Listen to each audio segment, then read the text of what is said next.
ಆತ್ಮೀಯ ವಿದ್ಯಾರ್ಥಿಗಳೇ ನಮಸ್ಕಾರ. ನಾನು ರವಿ ಎಸ್ ಪೂಜಾರಿ, ಅರ್ಥಶಾಸ್ತ್ರದ ಉಪನ್ಯಾಸಕ.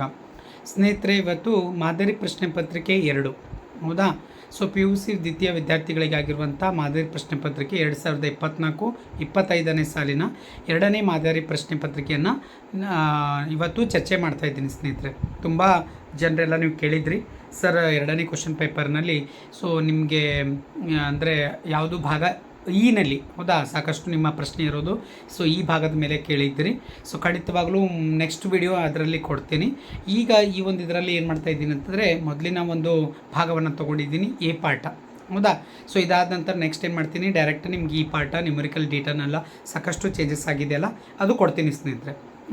ಸೊ ಆ ನಂತರ ನಿಮಗೆ ಒಂದು ವಿಷಯನ ಹೇಳ್ತಾ ಇದ್ದೀನಿ, ಜಾಣರ ಒಂದು ಪತ್ರಿಕೆ ಅಂತ ಏನಿದೆಯಲ್ಲ, ಸೊ ಆ ಒಂದು ಪತ್ರಿಕೆಯಲ್ಲಿ ನನ್ನ ಒಂದು ಡೈಲಿ ಕೂಡ ಏನಾಗ್ತಾ ಇದೆ ಅಂದರೆ ಪಬ್ಲಿಕೇಶನ್ ಆಗ್ತಾಯಿದೆ. ಸೊ ಇಂಗ್ಲೀಷ್ನಲ್ಲೂ ಮೀಡಿಯಮ್ನಲ್ಲೂ ಇದೆ, ಕನ್ನಡ ಮೀಡಿಯಮ್ನಲ್ಲೂ ಇದೆ. ಸೊ ಇವಾಗ ನಾಳೆನ ಪ್ರಕಟಣೆ ಮೇ ಬಿ ಆಗುವಂಥದ್ದು ಸಾಧ್ಯತೆ. ಸೊ ಪ್ರಾಯೋಗಿಕ ಪ್ರಶ್ನೆಗಳೇ ಇರುತ್ತೆ, 5 ಅಂಕದ ಪ್ರಶ್ನೆ ಇರುತ್ತೆ. ಸೊ ಅದನ್ನು ಹಳೆಯ ಒಂದು ಡೇಟಾ ಇಟ್ಕೊಂಡು ಮಾಡಿದ್ದೀನಿ. ಹೊಸ ಡೇಟಾ ನನ್ನ ಒಂದು ಯೂಟ್ಯೂಬ್ನಲ್ಲಿ ಅದನ್ನು ಕೊಟ್ಟಿರ್ತೀನಿ ಸ್ನೇಹಿತರೆ. ಸೊ ಮುಂದೆ ಅದನ್ನು ಮಾಡೆಲ್ ಪೇಪರ್ನು ಕೂಡ 1 ಮತ್ತು 2, 3 ಕೂಡ ಸತತವಾಗಿ ಪ್ರಿಂಟ್ ಮಾಡ್ತೀನಿ ಅಂತ ಹೇಳಿದ್ದಾರೆ. ಸೊ ಅದನ್ನು ಕೂಡ ನಾನು ರೆಡಿ ಮಾಡಿ ಕೊಡ್ತೀನಿ ಸ್ನೇಹಿತರೆ ಹೌದಾ. ಸೊ ಭಾಳಷ್ಟು ಜನ ವಿದ್ಯಾರ್ಥಿಗಳು ನೀವು ಅದರದ್ದು ಯೂಸನ್ನು ತೊಗೋಬೋದು ಸ್ನೇಹಿತರೆ. ಜಾಣರ ಗುರು ಅಂತಿದೆಯಲ್ಲ, ಆ ಒಂದು ಪತ್ರಿಕೆಯನ್ನು ನೀವು ತೊಗೊಳ್ಬೋದು ಹೌದಾ. ಇಡೀ ಕರ್ನಾಟಕದಾದ್ಯಂತ ಬರುತ್ತೆ ಸ್ನೇಹಿತರೆ ಹೌದಾ. ಸೊ ನೋಡ್ಕೊಳ್ಳಿ. ಓಕೆ. ಸೊ ಇವತ್ತು ನಾನು ಏನು ಮಾಡ್ತಾಯಿದ್ದೀನಿ, ಮಾದರಿ ಪ್ರಶ್ನೆ ಪತ್ರಿಕೆ ನಲ್ಲಿ ಬರುವಂಥ ಒಂದೇನು ಇದೆ. ಸೊ ಆಲ್ರೆಡಿ ನಿಮ್ಗೆ ಇದ್ರ ಬಗ್ಗೆ ಎಲ್ಲ ಡೀಟೇಲ್ಸಾಗಿ ಮೇಲ್ಗಡೆ ಗೊತ್ತಿದೆ. ಕರ್ನಾಟಕ ಶಾಲಾ ಪರೀಕ್ಷೆ ಮತ್ತು ಮೌಲ್ಯ ನಿರ್ಣಯ ಮಂಡಳಿ ಮಾದರಿ ಪ್ರಶ್ನೆ ಪತ್ರಿಕೆ 2 ಅಂತ ಆಲ್ರೆಡಿ ಕಾಲಾವಧಿನೂ ಕೂಡ ಕಡಿಮೆ ಇದೆ, ನೆನಪಿರಲಿ ಸ್ನೇಹಿತರೆ.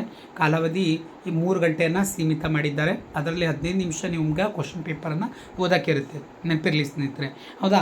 ನಿಮಗೆ ಸಿಗುವಂಥದ್ದು ಕಾಲಾವಕಾಶ ಮಾತ್ರ 2 ಗಂಟೆ 45 ನಿಮಿಷಗಳ ಕಾಲಾವಕಾಶ. ಸೊ ಪೂರ್ತಿಯಾಗಿ ನೀವು 80 ಮಾರ್ಕ್ಸ್ಗಳನ್ನು ಬರಿಬೇಕಾಗತ್ತೆ, ಇದು ನೆನಪಿರಲಿ ಸ್ನೇಹಿತರೆ ಹೌದಾ. ಸೊ ಉಳಿದಿದ್ದೆಲ್ಲನೂ ಕೂಡ ಸೇಮ್ ಇದೆ, ಇಲ್ಲಿ ಯಾವುದೋ ರೀತಿಯಂಥ ಚೇಂಜಸನ್ನು ಮಾಡಿಲ್ಲ ಅಷ್ಟೊಂದು. ಡೈರೆಕ್ಟ್ ಇವತ್ತು ಸೊ ನಾವು ಏನು ಮಾಡೋಣ ಅಂತಂದರೆ, ಭಾಗನಲ್ಲಿ ಬರುವಂಥ 5 into 1 ಅಂತಂದರೆ 5 ಅಂಕ ಇಲ್ಲಿ ಬರುವಂಥ ಸಾಧ್ಯತೆ ಇರುತ್ತೆ. ಸೊ ಇಲ್ಲಿ ಯಾವುದೇ ರೀತಿಯಂಥ ನೀವು ತಪ್ಪುಗಳನ್ನು ಮಾಡಬೇಡಿ. ನೋಡಿ, ಇಲ್ಲಿ ರೋಮನ್ 1 ಒಳಗೆ ಇರುವಂಥ ಪ್ರಶ್ನೆ ಪತ್ರಿಕೆ ಏನಿದೆ ಅಂತ ನೋಡಿ. ಸೊ ಸರಿಯಾದ ಹೌದಾ ಉತ್ತರವನ್ನು ಆರಿಸಿ ಬರೀರಿ ಅಂತಿದೆ. ಒಂದೇ ಪ್ರಶ್ನೆ ಏನಿದೆ, ಈ ಕೆಳಗಿನ ಯಾವುದು ಸೂಕ್ಷ್ಮ ಅರ್ಥಶಾಸ್ತ್ರದಕ್ಕೆ ಉದಾಹರಣೆಯಾಗಿದೆ ಅಂತಿದೆ ಹೌದಾ. ಸೊ ಸ್ವಲ್ಪ ಇಲ್ಲಿ ಕಲರ್ ಚೇಂಜ್ ಮಾಡ್ಕೊಳ್ಳೋಣ. ಸೊ ಇಲ್ಲಿ ರಾಷ್ಟ್ರೀಯ ಆದಾಯ ಇದೆ, ನೆಕ್ಸ್ಟ್ ಅನುಭೋಗಿಯ ವರ್ತನೆ ಇದೆ, ನಿರುದ್ಯೋಗ ಇದೆ, ವಿದೇಶಿ ವ್ಯಾಪಾರ ಇದೆ. ಸೊ ಇಲ್ಲಿ ಬಿ ಆಪ್ಷನ್ ಸರಿ ಹೊಂದುತ್ತೆ ಸ್ನೇಹಿತರೆ. ಯಾಕಂದರೆ ಸೂಕ್ಷ್ಮ ಅರ್ಥಶಾಸ್ತ್ರ ಅನ್ನುವಂಥದ್ದು ಸಣ್ಣ ಸಣ್ಣ ಘಟಕಗಳ ವೈಯಕ್ತಿಕ ವ್ಯಕ್ತಿಗಳ ಕುರಿತು ಅಧ್ಯಯನ ಮಾಡುವಂಥದ್ದು. ಹಾಗಾಗಿ ಇದು ಸೂಕ್ಷ್ಮ ಅರ್ಥಶಾಸ್ತ್ರಕ್ಕೆ ಇದು ಸರಿ ಹೊಂದುತ್ತೆ. ಉಳಿದಿದ್ದು ಎಲ್ಲನೂ ಕೂಡ ಸಮಗ್ರ ಅರ್ಥಶಾಸ್ತ್ರಕ್ಕೆ ಬರುವಂಥದ್ದು, ಇದು ನೆನಪಿರಲಿ. ನೆಕ್ಸ್ಟ್ ಸೊ 2ನೇ ಪ್ರಶ್ನೆ ನೋಡಿ, 2ನೇ ಪ್ರಶ್ನೆ ಏನಿದೆ ಅಂತ, ಇದು 2ನೇ ಚಾಪ್ಟರ್ನಲ್ಲಿ ಬರುವಂಥದ್ದು. ಸಾಮಾನ್ಯವಾಗಿ ಔದಾಸೀನ ವಕ್ರರೇಖೆಗಳು ಆಕಾರವು ಅಂತ ಕೇಳಿದ್ದಾನೆ. ಸೊ ಇದು ಮೂಲಕ್ಕೆ ಪಿನ ಮಧ್ಯವಾಗಿರುತ್ತೆ, ಮೂಲಕ್ಕೆ ನಿಮ್ನ ಮಧ್ಯವಾಗಿರುತ್ತೆ, ಸಮಾನಾಂತರ ಆಗಿರುತ್ತೆ, ಕಂಬ ಆಗಿರುತ್ತೆ ಅಥವಾ ಲಂಬವಾಗಿರುತ್ತೆ ಅಂತ ಕೇಳಿದ್ದಾನೆ. ನಿಮ್ಗೆ ಹೇಳ್ತಾ ಇದ್ದೀನಿ, ಔದಾಸೀನ ವಕ್ರರೇಖೆಗಳು ಹೇಗೆ ಬರುತ್ತೆ ಅಂತಂದರೆ ಈ ಥರ ಇರುತ್ತೆ, ಎಡದಿಂದ ಬಲಕ್ಕೆ ಇರುತ್ತೆ ಹೌದಾ. IC1 IC2 ಅಂತ ಇರುತ್ತೆ, ಈ ಥರ ಇರುತ್ತೆ. ಸೊ ಹೌದಾ, ಅದಕ್ಕೋಸ್ಕರ ಇದು ಯಾವುದು ಅಂತ ಕೇಳಿದ್ದಾನೆ. ಸೊ ಅದಕ್ಕೋಸ್ಕರ ನಿಮ್ಮ ಪ್ರಶ್ನೆಗೆ ಆನ್ಸರ್ ಯಾವುದು ಆಗಬೇಕು ಅಂತಂದರೆ, ಸೊ ಅದು ಎ ಆಪ್ಷನ್ ಸರಿಯಾಗಿರುತ್ತೆ ಸ್ನೇಹಿತರೆ. ಯಾವುದು ಅಂದರೆ ಮೂಲಕ್ಕೆ ಪಿನ ಮಧ್ಯ ಅಂತ ಹೌದಾ. ಲೆಫ್ಟ್ ಟು ರೈಟಿಗೆ ಡೌನ್ವರ್ಡ್ ಆಗಿರುವಂಥದ್ದು ಅದು ಮೂಲಕ್ಕೆ ಪಿನ ಆಗಿರುತ್ತೆ. ಸೊ ಇದು ಅಪೋಸಿಟ್ ಬಂತಂತಂದರೆ ಅದು ಕಾನ್ಕೇವ್ ಆಗುತ್ತೆ, ಇದು ಕಾನ್ವೆಕ್ಸ್ ಟು ದಿ ಒರಿಜಿನ್ ಈ ಆಪ್ಷನ್ನಲ್ಲಿ ಇರೋದು. ಅದಕ್ಕೋಸ್ಕರ ಹೌದಾ ಈ ಆಪ್ಷನ್ ಸರಿಯಾಗಿದೆ ಸ್ನೇಹಿತರೆ. ನೆಕ್ಸ್ಟ್ ನೋಡಿ, 3ನೇ ಪ್ರಶ್ನೆ. ಸೊ 1936ರಲ್ಲಿ ಬ್ರಿಟಿಷ್ ಅರ್ಥಶಾಸ್ತ್ರಜ್ಞ ಜಾನ್ ಮೆನರ್ಡ್ ಕೇನ್ಸ್ ಅವರ ಪ್ರಸಿದ್ಧ ಕೃತಿ ಯಾವುದು ಅಂತ ಕೇಳಿದ್ದಾರೆ. ಸೊ ರಾಷ್ಟ್ರಗಳ ಸಂಪತ್ತು, ಇದು ಆಗೋದಿಲ್ಲ. 1770ಕ್ಕೆ 76ಕ್ಕೆ ಅದರ ಪ್ರಕಟಣೆ ಆಗಿರುವಂಥದ್ದು. ಆ್ಯಡಮ್ ಸ್ಮಿತ್ ಅವರದ್ದಿದೆ. ಬಡ್ಡಿ ಸಿದ್ಧಾಂತ ಆಗೋದಿಲ್ಲ ಮತ್ತು ಡಿನೂ ಆಗೋದಿಲ್ಲ. ಉಳಿತು ಯಾವುದು, ಬಿ ಆಪ್ಷನ್ ಸರಿಯಾಗುತ್ತೆ ಸ್ನೇಹಿತರೆ. ಬಿ ಆಪ್ಷನ್ ಯಾವುದಿದೆ ನೋಡಿ, ಇಲ್ಲಿ ಉದ್ಯೋಗ, ಬಡ್ಡಿ ಮತ್ತು ಹಣದ ಸಾಮಾನ್ಯ ಸಿದ್ಧಾಂತ, ಇದು ಸರಿಯಾಗಿದೆ ವಿದ್ಯಾರ್ಥಿಗಳೇ. ಎಸ್. ನೆಕ್ಸ್ಟ್ ನೋಡಿ, ರಾಷ್ಟ್ರೀಯ ವರಮಾನದಲ್ಲಿ ವಿತರಣೆಯಾಗದೆ ನೋಡಿ, ಇದು ಭಾಳ ಇಂಪಾರ್ಟೆಂಟ ಪ್ರಶ್ನೆ ಹೌದಾ. ಸೊ ಕೇಳಿದ್ದಾರೆ, ಇರಲಿ ಪರವಾಗಿಲ್ಲ. ಇಲ್ಲಿ ನೋಡಿ ಯಾವುದಿದೆ, ರಾಷ್ಟ್ರೀಯ ವರಮಾನದಲ್ಲಿ ವಿತರಣೆಯಾಗದೆ ಲಾಭವನ್ನು ಕಳೆದರೆ ಅಂತ ಹೌದಾ. ವೆಚ್ಚ ಮಾಡಬಹುದಾದಂಥ ವೈಯಕ್ತಿಕ ಆದಾಯ ಲಭಿಸುತ್ತದೆ, ಇಲ್ಲ. ಸೊ ಇಲ್ಲಿ ವೈಯಕ್ತಿಕ ಆದಾಯ ಲಭಿಸುತ್ತದೆ, ಖಾಸಗಿ ಆದಾಯ ಲಭಿಸುತ್ತದೆ, ಸಹಾಯಧನ. ಸೊ ಇವು ಎ ಮತ್ತು ಸಿ ಡಿ ಆಗೋದಿಲ್ಲ. ಬಿ ಆಪ್ಷನ್ ಸರಿಯಾಗಿದೆ ವಿದ್ಯಾರ್ಥಿಗಳೇ. ಸಿ ಆಪ್ಷನ್ಸ್ ಯಾವುದಿದೆ ನೋಡಿ. ಸೊ ವೈಯಕ್ತಿಕ ಆದಾಯ ಲಭಿಸುತ್ತದೆ ಸರಿಯಾಗಿದೆ. ಎಸ್ ನೋಡಿ. ನೆಕ್ಸ್ಟ್ ನೋಡಿ ಹಣದ ಪ್ರಮುಖ ಕಾರ್ಯ ಅಂತ ಕೇಳಿದ್ದಾರೆ. ಸೊ ಇಲ್ಲಿ ಏನಿದೆ, ಏನಾಗ್ಬೋದು ಅಂತ ನಿಮ್ಮ ಊಹೆ ಕರೆಕ್ಟಾಗಿದೆ ಅಂತ ನೋಡ್ಕೊಳ್ಳಿ. ಹಣದ ಪ್ರಮುಖ ಕಾರ್ಯ ವಿನಿಮಯ ಮಾಧ್ಯಮವಾಗಿ ಕೆಲಸ ಮಾಡುತ್ತೆ. ಉಳಿತಾಯ ಮಾಡುತ್ತೆ, ಉಳಿತಾಯನೂ ಇದೆ, ಬಟ್ ಅದರ ಕಾರ್ಯ ಅಲ್ಲ. ಒಂದು ವೆಚ್ಚ ಹೂಡಿಕೆ ಇದೆ, ಸೊ ಅದೂ ಅಲ್ಲ. ಹಾಗಾಗಿ ಇಲ್ಲಿ ಸಿ ಆಪ್ಷನ್ಸು ಸರಿಯಾಗಿರುತ್ತೆ ಸ್ನೇಹಿತರೆ. ಸಿ ಆಪ್ಷನ್ಸ್ ಯಾವುದು? ಎಸ್. ಸೊ ಇಲ್ಲಿ ನೋಡಿ ವಿನಿಮಯ ಮಾಧ್ಯಮವಾಗಿ ಹಣವನ್ನು ಕೆಲಸ ಮಾಡುತ್ತೆ ಅಂತ ಅರ್ಥ. ಎಸ್. ನೆಕ್ಸ್ಟ್ ನೋಡಿ ಸ್ನೇಹಿತರೆ, ಫಿಲ್ ಇನ್ ದಿ ಬ್ಲ್ಯಾಂಕ್ಸಿಗೆ ಹೋಗೋಣ. ಹೌದಾ, ಈ ಫಿಲ್ ಇನ್ ದಿ ಬ್ಲ್ಯಾಂಕ್ಸ್ನಲ್ಲಿ ಏನಿದೆ ಅಂತ ನೋಡೋಣ. ಮೊದಲೇ ಪ್ರಶ್ನೆ ಏನಿದೆ ಅಂತ ನೋಡ್ಕೊಳ್ಳಿ. ಇಲ್ಲಿ ಎಲ್ಲ ಖಾಲಿ ಬಿಟ್ಟಿರುವ ಸ್ಥಳಗಳನ್ನು ತುಂಬಿರಿ ಅಂತಿದೆ. ಆಲ್ರೆಡಿ ಮೇಲ್ಗಡೆ ಕೊಟ್ಟಿದ್ದಾರೆ. ಅದರಲ್ಲಿ ಒಂದು ಸರಿಯಾಗಿರುತ್ತೆ, ಅದನ್ನು ಆರಿಸಿ ಬರೀಬೇಕಾಗತ್ತೆ. ಸೊ ನೋಡಿ, ಒಂದನೇದು ಬಯಕೆಗಳನ್ನು ತೃಪ್ತಿಪಡಿಸುವ ಸರಕಿನ ಸಾಮರ್ಥ್ಯ.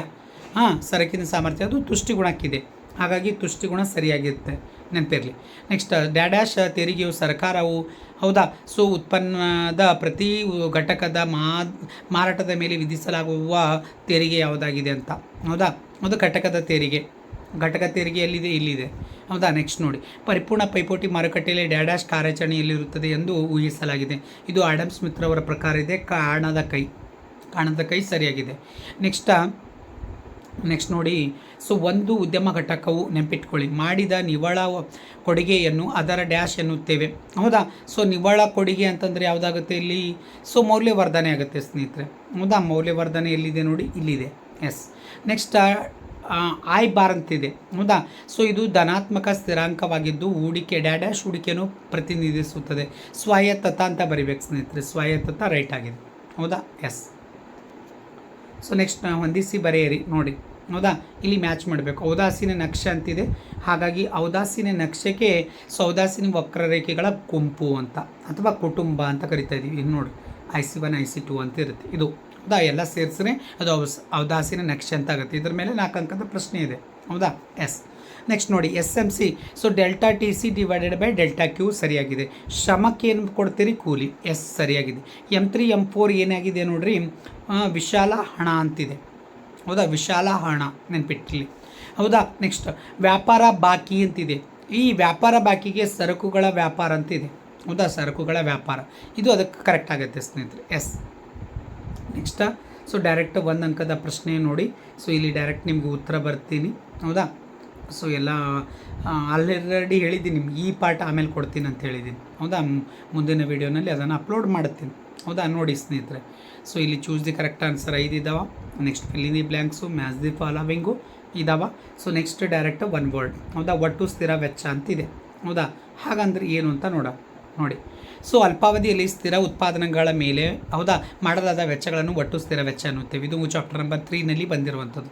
ಹೌದಾ, ಒಟ್ಟು ಸ್ಥಿರ ವೆಚ್ಚ ಅಂತಂದರೆ ಅಲ್ಪಾವಧಿ ಅಂತಂದರೆ ಅಲ್ಪಾವಧಿಯಲ್ಲಿ ಎಲ್ಲ ಬದಲಾವಣೆ ಮಾಡೋಕ್ಕಾಗುವುದಿಲ್ಲ, ದೀರ್ಘಾವಧಿಯಲ್ಲಿ ಮಾಡೋಕ್ಕಾಗತ್ತೆ.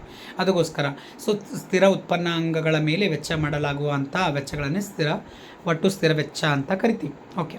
ನೆಕ್ಸ್ಟ್ ನೋಡಿ, ತಂತ್ರಜ್ಞಾನದ ಪ್ರಗತಿಯು ಉದ್ಯಮ ಘಟಕದ ಪೂರೈಕೆ ರೇಖೆಯನ್ನು ಯಾವ ಕಡೆಗೆ? ಬಲಗಡೆಗೆ. ಹೌದಾ, ಸಿಂಪಲ್ ನೀವು ಬಲಗಡೆ ಅಂತ ಬರೋದು ನಡೀತೆ, ಬಟ್ ಹಂಗೆ ಬರಿಬೇಡಿ, ಪೂರ್ತಿ ಬರೀರಿ. ಯಾಕಂದ್ರೆ 1 ಅಂಕ ಇದೆಯಲ್ಲ. ಸೊ 1 ಅಂಕ ಅಂತಂದರೆ ಒಂದು ವಾಕ್ಯದಲ್ಲಿ ಉತ್ತರಿಸಬೇಕು. ಅದಕ್ಕೆ ನಾನೇನು ತೊಗೊಂಡಿದ್ದೀನಿ ನೋಡ್ರಿ, ತಂತ್ರಜ್ಞಾನದ ಪ್ರಗತಿಯು ಉದ್ಯಮ ಘಟಕದ ಪೂರೈಕೆ ರೇಖೆಯನ್ನು ಬಲಗಡೆಗೆ ಪಲ್ಲಟಗೊಳ್ಳುತ್ತದೆ ಅಂತಿದೆ. ಎಸ್, ಇದು ಕರೆಕ್ಟ್ ಇದೆ, ಹಂಗೆ ಬರೀರಿ. ನೆಕ್ಸ್ಟ್ ನೋಡಿ, ಯಾವ ಕಾಯ್ದೆಯು ಮೂಲಕ ಕಾರ್ಮಿಕರ ವೇತನ ದರ ನಿರ್ದಿಷ್ಟ ಮಟ್ಟಕ್ಕಿಂತ ಕಡಿಮೆ ಆಗುವುದಿಲ್ಲ ಎಂದು ಸರ್ಕಾರ ಖಾತ್ರಿಪಡಿಸುತ್ತದೆ? ಕನಿಷ್ಠ ಕೂಲಿ ಕಾಯ್ದೆ ಅಂತಿದೆ, ಅದನ್ನಷ್ಟೇ ಬರೆದ್ರೆ ಸಾಕು. ನೆಕ್ಸ್ಟ್ ನೋಡಿ, ಸಮಗ್ರ ಬೇಡಿಕೆ ಮೇಲೆ ಪ್ರಭಾವ ಬೀರುವ 2 ಕೋಶೀಯ ನೀತಿಗಳು ಅಥವಾ ಚಲಕಗಳು ಯಾವುದು ಅಂತ. ಅಲ್ಲಿ ಸೊ ನಾನೇನು ತೊಗೊಂಡಿದ್ದೀನಿ, ಒಂದು ಲೈನ್ ಇದನ್ನು ಸೇರಿಸಿದ್ದೀನಿ ಸ್ನೇಹಿತರೆ. ಸೇರಿಸಿ ಏನಾಗುವುದಿಲ್ಲ. ಸಮಗ್ರ ಬೇಡಿಕೆ ಮೇಲೆ ಪ್ರಭಾವ ಬೀರುವ 2 ಕೋಶೀಯ ಚಲಕಗಳ ಈ ಕೆಳಗಿನಂತಿವೆ. ಒಂದು ತೆರಿಗೆಗಳು, ನೆನಪಿರಲಿ, ಸರ್ಕಾರದ ತೆರಿಗೆಗಳು. ಮತ್ತು ಇನ್ನೊಂದು ಏನಾಗುತ್ತೆ, ಸರ್ಕಾರದ ವೆಚ್ಚ ಅಂತ. ತೆರಿಗೆಗಳಿಗೆ ನೀವು ಬೇಕಾದರೆ ಬ್ರ್ಯಾಕೆಟಲ್ಲಿ T ಅಂತ ಬರಿಬೋದು. ಸೊ ಇಲ್ಲಿ ಗೌರ್ಮೆಂಟ್ ಟ್ಯಾಕ್ಸ್, ಇದು ಏನಿದೆ ವೆಚ್ಚ ಅಂತ ಇದ್ದರೆ G ಅಂತ ಬರಿಬೇಕು ಸ್ನೇಹಿತರೆ. ಅವೆರಡು ಬರೆದ್ರೆ ಸಾಕು. ನೆಕ್ಸ್ಟ್ ನೋಡಿ, ಸೊ ಲಾಸ್ಟ್ ಒಂದು ಪ್ರಶ್ನೆ ಇದೆ. ಅಧಿಕೃತ ಮೀಸಲು ಮಾರಾಟದ ಅರ್ಥ ಬರೀರಿ ಅಂತಿದೆ. ಸಂದಾಯ ಬಾಕಿಯಲ್ಲಿ, ಹೌದಾ, ಕೊರತೆಯನ್ನು ಸರಿದೂಗಿಸಲು ವಿದೇಶಿ ವಿನಿಮಯವನ್ನು RBI ಹೌದಾ? ನೋಡಿ, ರಿಸರ್ವ್ ಬ್ಯಾಂಕ್ ಆಫ್ ಇಂಡಿಯಾ ಮಾರಾಟ ಮಾಡುವುದಕ್ಕೆ ಅಧಿಕೃತ ಮೀಸಲು ಮಾರಾಟ ಎನ್ನುತ್ತೇವೆ. ಅಂದರೆ ಏನು ರೀ, ಸಂದಾಯ ಬಾಕಿಯಲ್ಲಿ ಏನಾದರೂ ಕೊರತೆ ಆಯಿತು ಅಂತ ತಿಳ್ಕೊರಿ, ಅವಾಗ ನಾವು ಸರಿದೂಗಿಸ್ಲಕ್ಕ ಆರ್ ಬಿ ಐ ಏನು ಮಾಡ್ತಾ ಇದೆ, ವಿದೇಶಿ ವಿನಿಮಯದ ಒಂದು ಭಾಗ ಅಥವಾ ಒಂದಿಷ್ಟು ಪ್ರಮಾಣ ಏನು ಮಾಡ್ತಾ ಇದೆ, ಮಾರಾಟ ಮಾಡುತ್ತೆ. ಆ ಮಾರಾಟ ಮಾಡುವಂಥ ಒಂದು ಪ್ರಕ್ರಿಯೆಗೆ ಅಧಿಕೃತ ಮೀಸಲು ಮಾರಾಟ ಅಂತೇಳಿ ಕರಿತೀವಿ. ಹೌದಾ? ಹೌದು. ಇಷ್ಟು ಒಂದು ಅಂಕದ ಇವತ್ತಿನ ಒಂದು ವಿಡಿಯೋನಲ್ಲಿ ಕೊಡಬೇಕಂತ ಅಂದ್ಕೊಂಡಿದ್ದೀನಿ. ಮುಂದಿನ ವಿಡಿಯೋನಲ್ಲಿ ಇದನ್ನು ಕೊಡ್ತೀನಿ ಸ್ನೇಹಿತರೆ, ಈ ಪಾರ್ಟ್. ಹೌದಾ? ಭಾಗ ನಲ್ಲಿ ಬರುವಂಥದ್ದು ಏನಾಗಿದೆ, ಸಾಕಷ್ಟು ಬದಲಾವಣೆ ಆಗಿದೆ, ಅದನ್ನು ನಿಮ್ಗೆ ಕೊಡ್ತೀನಿ. ಓಕೆ. ನೋಡಿರಿ, ಯಾರೆಲ್ಲ ಪ್ರಥಮ ಬಾರಿಗೆ ನನ್ನ ಯೂಟ್ಯೂಬ್ ಚಾನಲ್ ನೋಡ್ತಾ ಇದ್ದೀರಿ, ಅವರಿಗೆಲ್ಲರಿಗೂ ಕೂಡ ಫಸ್ಟ್ ಏನಂತಂದರೆ ಸಬ್ಸ್ಕ್ರೈಬ್ ಮಾಡ್ಕೊಳ್ಳಿ, ಮತ್ತು ಎಲ್ಲರಿಗೂ ಕೂಡ ಇದನ್ನು ಶೇರ್ ಮಾಡಿ.